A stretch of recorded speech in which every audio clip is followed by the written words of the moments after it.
pretty sure everyone here knows pretty well about Abraham, but I'm still going to tell you. I'm still going to tell you anyway. So let's get into this.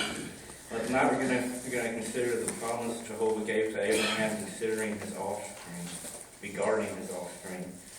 And to kick this off, let's turn to Genesis chapter 15, and we're going to read verses 5 and 6.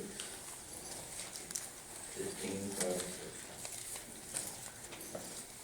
He now brought him outside and said, "Look up, please, to the heavens, and count the stars, if you are able to do so." Then he said to him, "So your offspring will become." And he put faith in Jehovah, and he counted it to him as righteousness. And keep your Bibles open to Genesis, because we're going to turn back there later. And well, how did this promise get fulfilled?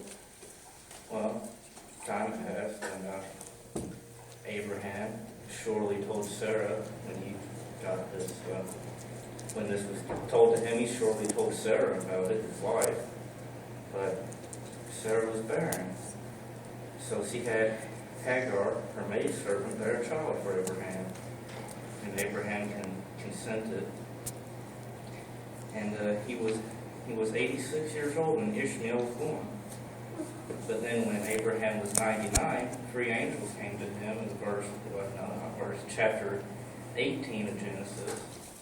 And these three angels came to him to tell him that next year he would have a son.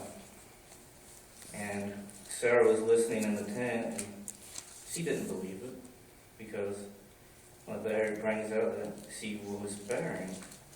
But then the angel said, in verse 14 of that chapter, "Is anything too extraordinary for Jehovah?" And that's the thing we need to keep in mind today.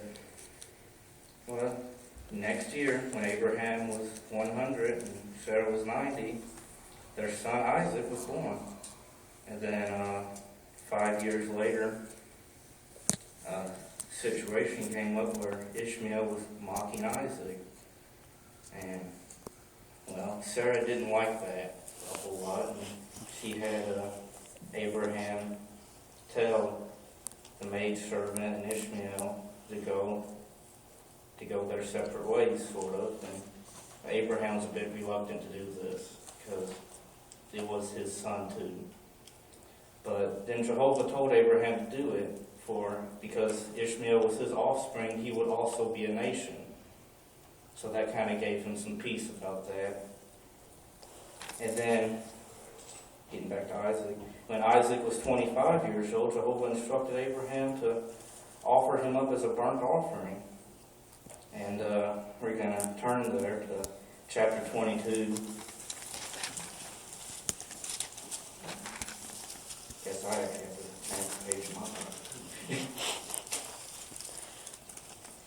And we're going to consider just that last bit of 9 and then 10. That's the last of verse 9 and verse 10. He bound his son Isaac hand and foot and put him on the altar on top of the wood. And Abraham reached out with his hand and took the knife to kill his son.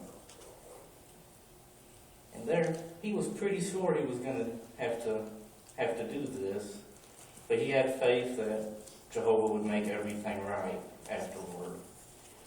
And well, we all know the outcome of that in verse 12.